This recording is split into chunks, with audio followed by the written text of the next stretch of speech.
Cardano has just allocated over $3.5 million for tier one type partnerships, aiming to bring big players into the Cardano ecosystem while also giving Cardano exposure to the masses. As a part of today's video, I want to dive into what this means for Cardano, as well as all the updates surrounding Project Catalyst.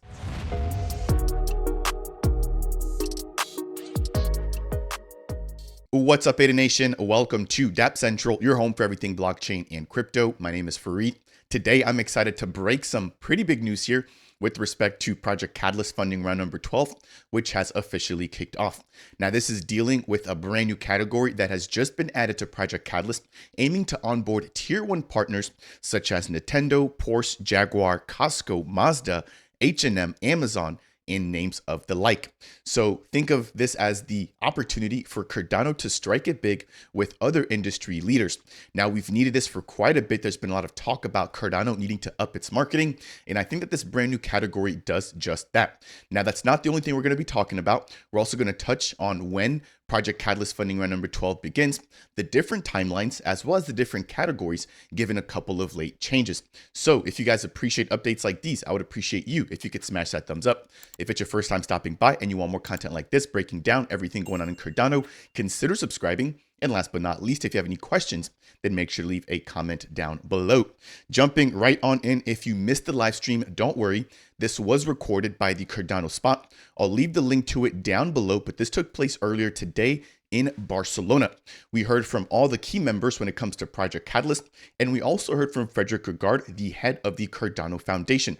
Now I'm going to break down some of the highlights from Fred's speech following this particular video, so make sure to stay tuned for that. Now, there's also a brand new Project Catalyst funding round number 12 launch guide. Again, I'll leave the link to this down below, but it basically breaks down everything in a nutshell, and it's saved as a PDF document highlighting everything that's going to be coming brand new and just everything that you need to know with respect to Project Catalyst funding round number 12. Okay, now that we've got the intro stuff out of the way, let's talk a little bit about what's actually going to be changing. Now, for anybody who just isn't aware of what Project Catalyst is, it's one of the easiest ways for projects to gain funding and gain adoption in the Cardano ecosystem through the Cardano community's vote. So it's essentially a way for projects to cast potential proposals, and then those are reviewed by the community, and the ones with the most votes essentially win funding. So for Project Catalyst funding round number 12, we're expecting a total of 50 million ADA. I'm going to be breaking down each of the 6 categories, as well as highlighting how much a potential community reviewer, as well as a community voter, will be receiving as a part of Project Catalyst. So not only are the projects receiving funding, the people that review the proposals receive some rewards, as well as the actual ADA voters or the ADA holders like yourself and I. Now, there's going to be a total of 6 different categories. The first is dubbed the Cardano Open for developers. So if you have any proposals that will help grow or make the development environment here in Cardano stronger, you're able to submit for that particular category. Now, there's a total of 10.5 million ADA, which will be available with a max cap of 200,000 ADA per proposal. This means that this particular category will fund at minimum 52 total projects. Next, we have Cardano Open for the ecosystem. That's the second row item here, which has a total amount of 5.5 million ADA allocated for that particular category. Now, the max here per proposal is set to 100,000 ADA, meaning that this will fund at least or at minimum 55 different projects. Right below that, we have Cardano Partners in Real World Integrations. This is the project or the category, that I highlighted that'll be focusing on bringing on board tier one partners and exposing them to Cardano. Now, I'm going to touch on that one last, so stay tuned. But after that, we have the Cardano use cases focusing on the concept. So if you have a brand new idea, right, they're going to be separating that category from MVPs or from the full stage products which have already been developed. So with respect to the concept stage, there's a total of 7.5 million ADA allocated. And of that, there's going to be a max cap of 100,000 ADA, meaning that at minimum, this will fund 75 projects. Right below that, we have the MVP, again, with a total of 7.5 million ADA. However, this particular cap is set at 300,000 ADA, meaning that there could be a total of meaning that there could be a minimum of at least 25 projects funded. Last but not least, we have the Cardano use cases for the products. So these are for existing protocols that are already live on the mainnet with a fully grown user base. And they have a total of 7.5 million ADA allocated as well. However, their cap is set to 500,000 ADA, meaning 15 projects at minimum can be funded using those particular funds. So pivoting back over to the Cardano partners and real world integrations. Again, this is the brand new category that was just added to bolster the amount of eyes that come to Cardano. And I want to quickly touch on exactly what this means. So again, check out the video so you can hear directly from the Catalyst team themselves. But in a nutshell, there's going to be a total of 8 million ADA, right? Equivalent to around $3.5 million right now at the trading price of Cardano. And of that 8 million, at minimum, you can request 500,000 ADA, or at maximum, you can request 2 million ADA. So what this means is that at minimum, 4 projects will be funded with this particular category. Now, it states that this is essentially set for applicants who are businesses. So traditional people cannot go ahead and submit in this particular category. It is only available for businesses. In addition, there are some additional stipulations. That business has to be running for at least 2 years, and it also has to be generating at minimum 5 million in revenue per year. So this is going to be a high barrier to entry, but whoever's able to apply, right, and whoever's able to secure funding should be a pretty big entity able to deal with other big entities. Now, in addition, the voting process will be a little bit different given the importance of this particular category. So it's not going to go through the traditional voting timeline. However, it will go through an extended timeline, and there's also going to be a short list being made by the Intersect MBO. So if you're a part of the Intersect MBO, you're going to get a list of all the proposals in this particular category, and you're going to be able to vote for the short list. And then after that short list is provided, then the Cardano community can vote for whichever of the options remain. So I want to quickly highlight that there. It's interesting to see the fact that the Catalyst team, right, has been not only listening to the community, but also iterating, and then now beginning to focus on the bigger fish. Historically, Catalyst has been for some of the more grassroots projects and really only focused on building from the inside out. But now with this particular category, this will be focusing on bolstering partnerships on the outside. So really excited to hear and just to see what proposals come out for this particular category. So I think that'll do it there just for the intro, touching on the different categories that are available and then touching on the brand new category that was just added. Just generally speaking, taking a look at some of the numbers here, we have over 60,000 members participating in Catalyst with over 2.5 million votes. And this has been spanning over 170 countries. Now, in addition, we have over 7,000 proposals which have been submitted with over $79 million awarded, or the equivalent to about 193 million ADA. Last but not least, we have a total of 800 projects which have been completed through Project Catalyst. Now, we've spoken about the different amounts when it comes to the different categories.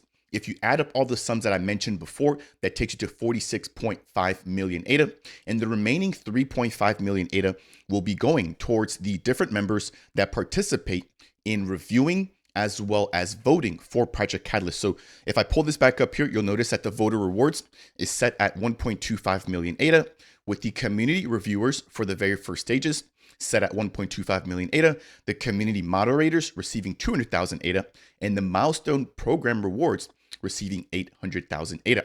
So that will allocate or make up the total amount, which again is set to 50 million ADA. Next, let's quickly touch on the adjustments or the brand new features that have been added for Project Catalyst. And then we're going to close out by reviewing the different Project Catalyst timelines. So the first thing that has been added, which is brand new, is the number of proposals that a particular user can be associated with. In the last round, funding round number 11, we saw that you could only be associated with 5 different proposals. That has been bumped up to 6. So if you are listed on more than 6 proposals, only the last 6 will actually count. So do be careful when you're participating or collaborating with different projects that you're not added on too many projects. Next, we have active projects. So projects that were listed or that received funding in funding round number 9 have to make sure that they close out all of their proposals before applying and moving on to the community review stage in funding round number 12. This is basically to make sure that people aren't continuously applying without actually completing any of their prior approved proposals. Hopefully that makes sense. Next, we have the track record update. So project participants who are funded in funding round number 10 must have at least one milestone, right, which has been completed from the project that was approved in funding round number 10. Again, I think the Project Catalyst team is doing this to make sure that people aren't continuously applying for funding without at least showing progress from projects that were funded in prior rounds. At the very bottom left-hand corner, we have updates with respect to the leftovers. So anytime that there is a category and funds are exhausted to a certain point where there is no longer a divisible amount to be given to a project, that is essentially counted as leftover funds. So moving forward in funding round number 12, whenever there's leftover funds, those will not be able to go towards the Cardano partners in real world integrations, which I just mentioned is that brand new category. And they will also not be able to go to the Cardano use cases for products. Again, those are for projects that have already launched on the mainnet and they're pretty strong, right? So leftover funds will be going to everything else but those two particular categories. In addition, if you've already been rewarded or awarded funding in one other particular category, you can still receive leftover funds. But if you've been awarded or you've received funding for at least two or more projects in funding round number 12, you will not be able to be eligible to receive leftover funding. Now, we also have the Cardano partners, which I've already touched on, which is tying back into those tier 1 partnerships, stating that the businesses have to have at least a 2-year track record of proven expertise in that particular niche, and that they have to have at least that $5 million in revenue per year. Now, last but not least, at the bottom right-hand corner, we have some updates surrounding Catalyst FC, where it states that they're going to be introducing a legal clarity arm, right, dealing with Project Catalyst. Grantees will enter into a grant agreement with Catalyst Foundational Company, or the CFC, delivering on a front-end Catalyst operation goal voted upon by the community. So moving forward, any project that's funded basically has to sign that agreement, stating that they're dealing with the Catalyst FC, and then all the regulatory hurdles and rules will have to go through them. I believe that will wrap it up there for all the updates so far. If you appreciate this particular kind of update, again, please make sure to smash that thumbs up. If it's your first time stopping by, consider subscribing. And last but not least, if you have any questions, then leave them down below. The very last thing I want to do for today's video is touch on the timelines for Project Catalyst funding round number 12. Again, this is officially live starting on April 26th. The submissions open up on April 29th, and the initial deadline will be set for May 13th. And the final deadline for submissions is set for May 16th. Now, the community review begins on May 23rd and lasts until June 20th. And then we have the initial voting taking place from June 27th to July 11th, followed by the voting results being released on July 15th and the onboarding of projects beginning in July/August. Next, we have the timeline for this brand new category. Again, it's going to be going on a roadmap of its own because of how big and how different it is. So again, the submissions for that begin on the 29th. The deadline begins or is set for June 6th, followed by the shortlist, again being done by the Intersect MBO, taking place on June 24th, followed by the voting on the 27th of June all the way through July 11th. And then the voting and the onboarding remains the same, just like we talked for the general categories. Next and last, we have the funding round timelines for the community review process. So community review registration begins on May 2nd, followed by the reviewer registration ending on the 19th. And then between May 23rd and June 6th, we have the review period. And then between June 13th and June 20th, we have the moderation period, followed by the data release taking place on June 24th, and then the rewards going out sometime in August. Last but not least, for anybody who wants to vote and register, of course, I'll leave a link to that particular portal down below. But the registration begins on May 1st and it wraps up, or at least the voting power snapshot will be taking place on June 18th, followed by the voting period again from June 27th to July 11th, followed by the voting results taking place on July 15th, and then the rewards going out for voters taking place in August. That will do it here for today's jam-packed video. Hopefully you got some alpha. Hopefully you got some information and some value out of it. Again, I definitely did. Make sure to go ahead and check out that entire live stream on its own if you want to get all the nitty gritty and just everything about how the actual event went.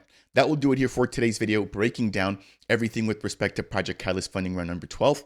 Again, if you find this to be helpful, please make sure to smash that thumbs up. If it's your first time stopping by, consider subscribing. And last but not least, if you have any questions, then leave them down below. That said, and as always, I'll see you guys in the next video.